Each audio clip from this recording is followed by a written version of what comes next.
मैं शबनम और आप देख रहे हैं जनता की आवाज। इस समय आपको बता दें कि इंद्री विधानसभा के गांव छपरिया में मौजूद है और यहाँ पर जो है राम कुमार कश्यप चुनावी प्रचार के चलते पहुंचे हैं। यहाँ पहुंचने पर उनका जो है बेहद ही जोरदार स्वागत होता है फूल मालाओं के साथ। और आप देख सकते हैं कि गाँव के तमाम लोगों से वो मिलते हुए नजर आ रहे हैं और गाँव के तमाम लोग जो है उनका फूल मालाओं से स्वागत करते हुए नजर आ रहे हैं। और राम कुमार कश्यप जो है लगातार इंद्री विधानसभा के एक गाँव से दूसरे गाँव में जाते हुए नजर आ रहे हैं, लगातार चुनावी प्रचार करते हुए नजर आ रहे हैं। तो वीडियो को शेयर जरूर करते रहिए। ये हरियाणा में विधानसभा के चुनाव होने जा रहे हैं। 5 अक्टूबर को चुनाव हो जाएंगे। इससे पहले भी आपने लोकसभा के जब चुनाव थे, आपने बहुत मेहनत करके यहाँ से इंद्री से अपने मनोहर लाल जी को 22,000 की लीड बुला करके उसे एमपी बनाया। न केवल उसको एमपी बनाया, उसको जो है एक बहुत बड़ा कैबिनेट रैंक का मंत्री बनाने में आपका सहयोग रहा। और तीसरी बार नरेंद्र मोदी जी के नेतृत्व में सरकार बनी, उसमें भी आपका बहुत बड़ा योगदान रहा। इसके लिए मैं आपका बहुत बहुत धन्यवाद करता हूँ। जहाँ तक विधानसभा के चुनाव की बात है, तो हम आज आपके बीच में वोट की अपील करने आए हैं। मैं भी हाथ जोड़ करके आप सभी से वोट की अपील करता हूँ कि 5 अक्टूबर को जब चुनाव होगा, कमल के फूल के सामने बटन दबा करके अपने कैंडिडेट, बीजेपी कैंडिडेट यानी मुझे भारी मतों से जिताने का काम करेंगे। मुझे पूरी उम्मीद है कि आप ये पहले भी आपने काम किया, अब भी आप भारी मतों से जिताने का काम करेंगे। मैं इसके लिए आपको धन्यवाद करता हूँ। बाकी वही काम देखिएगा, अब 10 साल से केंद्र में सरकार, अब तो तीसरी बार नरेंद्र मोदी जी केंद्र में प्रधानमंत्री बने हैं। 10 साल में उन्होंने कितने काम किए, कितने ऐतिहासिक निर्णय लिए। काम तो जो करते हैं, पर ऐतिहासिक निर्णय देखो आप, एक ऐतिहासिक निर्णय। आप पिछड़े वर्ग के भाई बैठे हैं, एक सेंटर में भी ओबीसी कमीशन है। मोदी जी के बनने से पहले कमीशन था, ओबीसी कमीशन पहले भी था, अब भी है। तो फर्क क्या था? परंतु उस कमीशन को उस समय कोई संवैधानिक शक्तियां नहीं दे रही। उस कमीशन, पिछड़ा वर्ग कमीशन को कोई भी संवैधानिक शक्तियां नहीं दे रही थी। इस प्रकार से SC ST कमीशन जो हमारा सेंटर में है, स्टेट में भी है, उसको बहुत शक्तियां हैं। तो उस प्रकार की शक्तियां उसमें नहीं थी। तो अगर उसको संवैधानिक शक्तियां देने का काम किया पुनर्गठन करके ओबीसी कमीशन का, ये नरेंद्र मोदी जी की देन, ये केंद्र की सरकार की, हमारी बीजेपी सरकार की देन। इतना बड़ा काम ये होगा, एक ऐतिहासिक निर्णय है।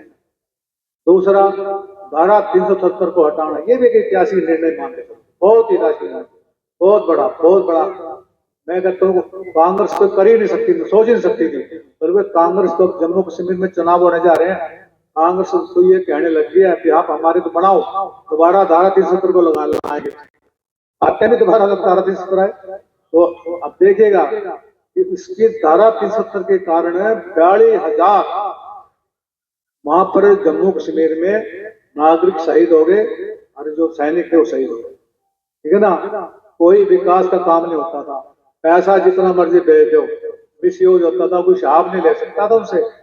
जैसे RTI ना, राइट टू इंफॉर्मेशन एक्ट है बना हुआ, किसी की सूचना लेनी तो ले सकते हैं, हम पंच की ले सकते हैं, सरपंच की ले सकते हैं, किसी की भी ले सकते हैं। परंतु वहां पर ये अधिकार RTI वहां पर लागू ही नहीं था। कितना बड़ा कमाल था, वो मानते नहीं RTI। तो इस प्रकार उसको हटाने का काम एक बहुत ही ऐतिहासिक निर्णय है। मुझे बड़ा गर्व है, जब ये बिल राज्यसभा में सबसे पहले आया था, मुझे भी मेरे गर्व की बात है, मैंने भी उसको हटाने में अपनी वोट डालने का मैंने उसमें काम किया। तो इसी बात एक आयुष्मान योजना, देखो नरेंद्र मोदी जी आयुष्मान योजना लेकर के आए, वर्ल्ड की सबसे बढ़िया स्वास्थ्य संबंधी योजना, वर्ल्ड में भी ऐसी योजना नहीं है, जिसके अंतर्गत गरीब परिवार को 5 लाख रुपए तक का सरकारी खर्चे करने पर इलाज करा सकता है, ऐसा कार्ड उसको दिया जाता है। तो भगवान ना करे, हमारी ना हो, तो क्या करें, कई बार हो जाते हैं। अगर हो जाते हैं, गरीब आदमी हो गया तो पैसा उस पर है नहीं, कहाँ से पैसा लाएगा? तो उसका इलाज के बिना ही कहीं कोई डेथ हो जाती है। उसकी चिंता प्रधानमंत्री ने करी, आयुष्मान योजना आई। फिर हमारी हरियाणा सरकार ने भी इसमें एडिशन किया, ये योजना लेकर के आए सभी बीपीएल परिवारों के लिए। मेरे पास ही 9 साल का आंकड़े हैं आपके गांव के।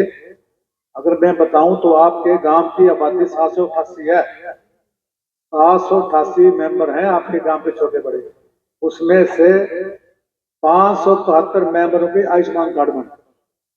500 बहुत बड़ी बात है ना। ये योजना जो है केंद्र की योजना है, परंतु हमारे मनोहर लाल जी ने इसमें कुछ एडिशन किया था जो केंद्र की नीति के अनुसार आगे आगे फिर उन्होंने इसमें बढ़ोतरी की, एडिशन किया। ऐसे परिवार जो बीपीएल है उन सभी को आयुष्मान कार्ड बना दिया, उन सभी को आयुष्मान कार्ड उनके बना दिए।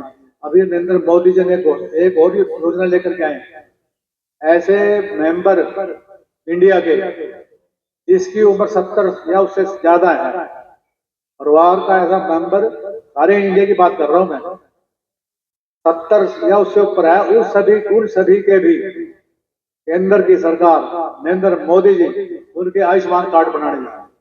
70 साल से ऊपर, उसमें उसकी अमीरी गरीबी नहीं देखी जाए, चाहे कितना ही धनाट्या हो उसका, क्योंकि एक नेचुरल सी बात है, बुढ़ापा जब जैसे जैसे आता है इंसान को बीमारियां काफी लग जाती हैं, गोड्डों की प्रॉब्लम हो जाती है, आंखों की प्रॉब्लम हो जाती है, घुटनों की प्रॉब्लम हो जाती है, चलने सुनने की प्रॉब्लम हो जाती है, मतलब खर्चा ज्यादा आता है हमारी पे, ताकि वो अपने परिवार पे डिपेंड ना हो, उनसे पैसा उसको मांगना ना पड़े, उसको सीधा उसको 5 लाख रुपए तक के उसको कार्ड बनाने भारत सरकार जा रही है। क्या हमें ऐसा कोई है, कोई 70 साल से ऊपर इसकी उम्र है गांव में, यहाँ पे 70 साल से ऊपर बुजुर्ग, आपकी भी होगी और बैठे बुजुर्ग, आपका बना आयुष्मान कार्ड कि नहीं? बना दिया जाएगा, जल्दी बना दिया जाएगा। अभी योजना आई ना, अभी आई तो बहुत जल्दी बना दिया जाएगा। तो मैं ये कह रहा था, आयुष्मान योजना भारत सरकार की, इसी प्रकार से नरेंद्र मोदी जी की वजह से देखेगा, केंद्र सरकार की वजह से आज भारतवर्ष का नाम वर्ल्ड में बड़े गर्व से ले जाते हैं। आज हमारे देश के मान और सम्मान को बढ़ाने का अगर काम किया है एक केंद्र की सरकार ने, हमारे नरेंद्र मोदी जी के प्रधानमंत्री ने ये काम हुआ, ठीक है ना, बहुत बड़ा काम ये मैं कह सकता हूँ। इसी प्रकार से अगर मैं आज एक और, हाँ, ये केंद्र सरकार का एक और बहुत बड़ी योजना पीएम किसान सम्मान निधि, देखिएगा नरेंद्र मोदी जी का ऐसे पहले प्रधानमंत्री हैं जिन्होंने किसानों के मान सम्मान किया। इससे पहले किसी भी सरकार के प्रधानमंत्री ने ऐसा मान सम्मान नहीं किया।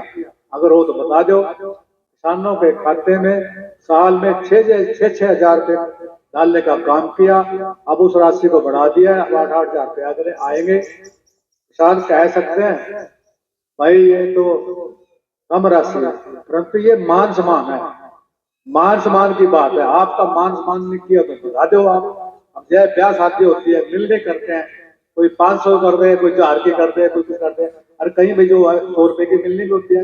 मान सम्मान तो 100 का भी उतनी है, और भी 500 रुपये उतनी बात हुआ, ठीक है ना। ये आपके मान सम्मान की बात है, आप देख लेना इससे पहले किसी ने किसानों का मान सम्मान किया हो। अगर आज मैं प्रदेश की बात करूं, प्रदेश ने बड़े ऐतिहासिक निर्णय लिए हैं आपके लिए। अब आपके सामने अमित जी कह रहे थे, अगले कौन में कह रहे थे, पता नहीं पिछले में कह रहे थे, क्या कह रहे थे, उनको पंखे चल रही है, बिजली चल रही है, 15-16 पंखे लग रहे चल रहे हैं। बिल्कुल वही बात है। ये जो महकमा है ना बिजली डिपार्टमेंट, आज से 10 साल पहले आप पीछे चले जाओ, उस समय ये घाटे में चलता था, 100% घाटा, बिजली 2-2 घंटे, 1-1 घंटे।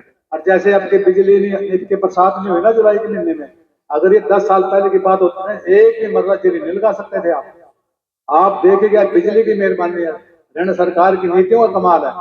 आज पानी बरसात भी न होने की बात होती, हमारे किसानों ने सारा अपना पौध जो जीरी है ना सारा लग गया, कहीं प्रॉब्लम नहीं आई। हाँ, दूसरी अब बरसात आई है, देखिएगा बेमौसमी है, इसका फायदा नहीं हो रहा, नुकसान नहीं हो रहा, ठीक है ना। अच्छा, बिजली एक दूसरा, बिजली पर्याप्त मात्रा में मिल रही है आपको, घरों की, ट्यूबवेलों की। आरओ जो घाटे में था ना, वो भी घाटा पूरा, इस डिपार्टमेंट ने घाटा पूरा कर दिया। अब ये प्रॉफिट में, जो प्रॉफिट इनको मिलता है उसका कुछ परसेंट ये गांवों में गरीबों के लिए, बच्चों के लिए पढ़ने के लिए लाइब्रेरी बनाने का काम कर रहा है। अभी बयाने में भी एक लाइब्रेरी, उसी लाइब्रेरी के कारण जो लड़की वहां से, लड़की है ना एक, वहां से बीडीपीओ सिलेक्ट हुई है, एक लड़की बीडीपीओ सिलेक्ट हुई इसी गांव से पहनने से, वो कहती थी मैं उस लाइब्रेरी में पढ़ने जाती थी। कमाल है कि नहीं हरियाणा गवर्नमेंट ने, कमाल। अभी एक पर्ची बिना पर्ची पर्ची नौकरी लगाना, ठीक है ना, कितना बड़ा काम ऐतिहासिक निर्णय जो हरियाणा सरकार का है ये। बिना पर्ची बिना खर्ची नौकरी लगती है। अभी कह रहे थे देखो, अभी एक बाल समाज से गरीब समाज शेरगढ़ से बच्चा जो है तहसीलदार लगा, बाल समाज से गरीब परिवार का बच्चा तहसीलदार लगा, वीडियो लगा, तो ये से काफी बड़े बड़े इसी कारण लगा मेरिट के हिसाब से। गरीब का बच्चा अगर मेरिट में है तो गरीब का बच्चा लगेगा, विधायक का बच्चा मेरिट में नहीं लगेगा, MP का नहीं है तो नहीं लगेगा, मुख्यमंत्री का बच्चा भी अगर मेरिट में नहीं है तो नहीं लगेगा। इससे बड़ा इतनी बढ़िया इससे बड़ा और क्या कर सकता। तो आपके और ये पोषण वाले कहते हैं रोजगार नहीं देते, ये बीजेपी वाले रोजगार लगाते ही नहीं,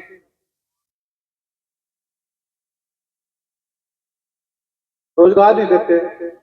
हरियाणा सरकार ने नौलाजी के नेतृत्व में हमारे नायब सिंह जो मुख्यमंत्री हैं वर्तमान, उनके नेतृत्व में 1,40,000 नौकरी दी है 10 साल में। अरे यही कांग्रेस के पीरियड में 10 साल में 86,000 नौकरियां लगी हैं, ठीक है ना। देखिए कंपेयर करें किसने ज्यादा लगाई है। हमारी तो 25,000 नौकरियां स्टे की वजह से अटक गई और वो भी हरियाणा में भर्ती रोक को बैन कर रहा है, वो लगाए रखे इनको नौकरी लगने दो ताकि ये बदनाम हो, ताकि ये लगा नहीं पाए, बाबा न लूट पाए। तो देखिएगा तीसरी बार निश्चित तौर से बीजेपी सरकार बनने जा रही है, इस प्रकार से केंद्र बनी है निश्चित तौर से आप सभी के सहयोग से। तो जब ये सरकार बन जाएगी, सरकार बनती 25,000 की जो नौकरियां रोकी ना, एकदम उनको इमीडिएट उनकी ज्वाइनिंग करने जा रही है। तो मैं ज्यादा और ना कहता हुआ इस प्रकार की योजना लेकर के आई है हरियाणा सरकार। तो अब हमारे नायब सिंह सैनी जी जो हमारे उत्तरी हरियाणा के बने हैं, ठीक है, मिलनसार हैं, उसको कभी मिलो 24 घंटे, कभी भी खुले दरबार, कभी मिलो, कभी कोई अलकस नहीं है, कोई वो नहीं है, चेहरे पे वो नहीं है, इतने बढ़िया मुख्यमंत्री हैं, ठीक है ना। तो आप मैं पुनः निवेदन करूंगा, ऐसी पार्टी की सरकार जो आपके लिए इतने ऐतिहासिक निर्णय लेकर के आई है, इतने काम आपके लिए कर रही है, तो आप तो इस पार्टी कैंडिडेट को जिताने का काम करें। तो मैं उन्हें आपसे अपील करूंगा, आने वाली 5 अक्टूबर को आप भारी मतों से अपने बहुत से कैंडिडेट को जिताने का काम करेंगे। धन्यवाद करना चाहेंगे राम प्रकाश जी का यहाँ पर पहुँचने का बहुत बहुत धन्यवाद। एक्स सरपंच सुप्रीम करण सिंह बोल रहा हूँ, इनके साथ सदा हम पहले से भी भारतीय जनता पार्टी के साथ जुड़े हैं, इनके साथ भी जुड़े हैं। सबको बड़ा अच्छा समर्थन मिल रहा है हमारे गाँव में, और ज़्यादा से ज़्यादा वोट पड़ेंगे और हमारा गांव राजपाल कश्यप जी को जिताने का काम करेंगे। धन्यवाद। आपने देखा चुनावी प्रचार के चलते आज रामकुमार कश्यप जो है इमरी गांव के छपोरिया में पहुंचने पर उनका बेहद ही जोरदार स्वागत हुआ, और कहीं ना कहीं जनता को संबोधित करते हुए वो विकास कार्यों के बारे में बताते हुए नजर आए कि जो इमरी विधानसभा में पिछले 9.5 सालों में हुए हैं, लगातार जनता के बीच में जा रहे हैं, गाँव के अंदर क्या कुछ विकास हुए हैं वो बताते हुए नजर आते हैं, और भाजपा सरकार ने कौन कौन सी योजनाएं चलाई सबके बारे में बताते हुए नजर आ रहे हैं। तो अपने काफिले के साथ जो है आज इंद्री विधानसभा गांव में पहुंचे थे, जहां पर बेहद ही जोरदार स्वागत होता हुआ नजर आया। और अब देखना होगा कि इंद्री का विधायक कौन बनता है और हरियाणा के अंदर सरकार किसकी आने वाली है।